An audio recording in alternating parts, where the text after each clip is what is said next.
ಬೆಳಗಾವಿ ಜಿಲ್ಲೆಯ ರಾಯಭಾಗ ತಾಲೂಕಿನ ಶಿಕ್ಷಣ ಕಾಶಿ ಎಂದು ಪ್ರಸಿದ್ಧಿ ಹೊಂದಿರುವ ಹಾರುಗೇರಿ ಪಟ್ಟಣದ ಪ್ರತಿಷ್ಠಿತ ಶ್ರೀ ವೃಷಭೇಂದ್ರ ಶಿಕ್ಷಣ ಸಂಸ್ಥೆ ಹಾರುಗೇರಿ ಇಲ್ಲಿ 2 ದಿನಗಳ ಕಾಲ ಅದ್ದೂರಿಯಾಗಿ ದರೂರ್ ಉತ್ಸವ ಕಾರ್ಯಕ್ರಮ ಅತಿ ಸಡಗರ ಸಂಭ್ರಮದಿಂದ ಜರುಗಲಿದೆ ಎಂದು ಸಂಸ್ಥೆಯ ಕಾರ್ಯದರ್ಶಿಗಳಾದ ವಿಎಸ್ ಮಾಳಿಯವರು ಮಾಧ್ಯಮಗೋಷ್ಠಿಯಲ್ಲಿ ಕಾರ್ಯಕ್ರಮದ ಕುರಿತು ಮಾತನಾಡಿದರು.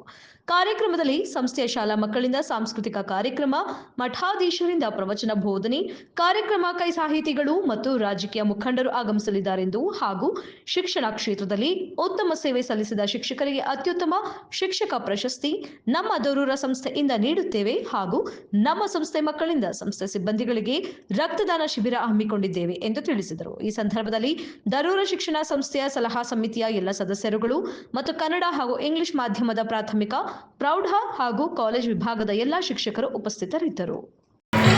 ನಾವು ನೀಡಿದ್ದೀವಿ.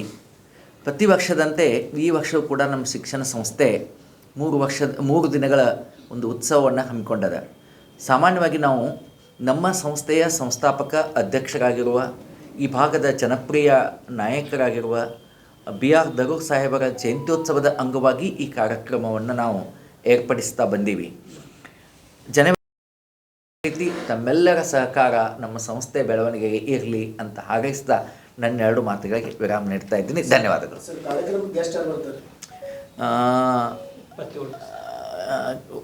ಒಬ್ಬರು ಡಾಕ್ಟರ್ ಬಾಳಾಸಾಹೇಬ್ ಲೋಕಾಪುರತಿ ಈ ಸಲ ರಾಜ್ಯೋತ್ಸವ ಪ್ರಶಸ್ತಿ ಬಂತು ಅವ್ರಿಗೆ. ಬೆಳಗಾವಿ ಜಿಲ್ಲೆಯೊಳಗೆ ಕೇವಲ 2 ಬಂತು. ಅದರೊಳಗೆ ಬಾಳಾಸಾಹೇಬ್ ಲೋಕಾಪುರ ಭಾಳ ದೊಡ್ಡ ಖ್ಯಾತ ಕಾದಂಬರಿಕಾರ, ಅವರಿಂದ ಆರಂಭ ಆಗ್ತದೆ. ಆಮೇಲೆ ಪ್ರೀತಮ್ ನಾಯ್ಕ್ ಅವ್ರು ಇರ್ತಾರೆ. ಜೊತೆಗೆ ವೈ ಕೊಕ್ಕನವರಂತ ಒಬ್ಬರು ಪದವಿ ಕಾಲೇಜ್ ಸರ್ಕಾರಿ ಪದವಿ ಕಾಲೇಜಿನ ಪ್ರೊಫೆಸರ್ ಅವರು ಭಾಳ ಜನ. ಆಮೇಲೆ ನಮ್ಮ ಚಂದ್ರಶೇಖರ್ ಶಿವಾಚಾರ್ಯ ಸ್ವಾಮೀಜಿಯವರು, ಹುಕ್ಕೇರಿ ಮಠದವರು, ಆಮೇಲೆ ಉಳಿದ ಅನೇಕ ರಾಮಣ್ಣ ಗಸ್ತಿಸರು, ನಮ್ಮ ಲೋಕಲ್ದವರು ಭಾಳ ಜನ ಇನ್ವಾಲ್ವ್ಮೆಂಟ್ ಆಗ್ತಾರೆ.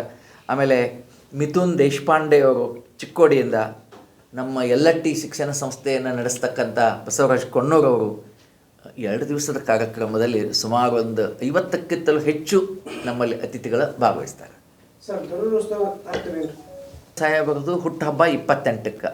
ಆ ನಿಮಿತ್ತವಾಗಿ ಅವರು ಹುಟ್ಟುಹಬ್ಬವನ್ನು ಒಂದು ಉತ್ಸವವಾಗಿ ಆಚರಣೆ ಮಾಡಬೇಕು. ಸಾಂಸ್ಕೃತಿಕವಾಗಿ ಆಗಬೇಕು, ಶೈಕ್ಷಣಿಕವಾಗಿ ಆಗಬೇಕು, ಸಾಮಾಜಿಕ ಆಯಾಮ ಅದಕ್ಕೆ ಸಿಗಬೇಕು ಅಂತ ಎಲ್ಲವನ್ನು ಕಣ್ಣು ಮುಂದಿಟ್ಕೊಂಡು ಅದನ್ನು ದರೂರ್ ಉತ್ಸವ ಅಂತ ನಾವು ಮಾಡಿದ್ದೀವಿ.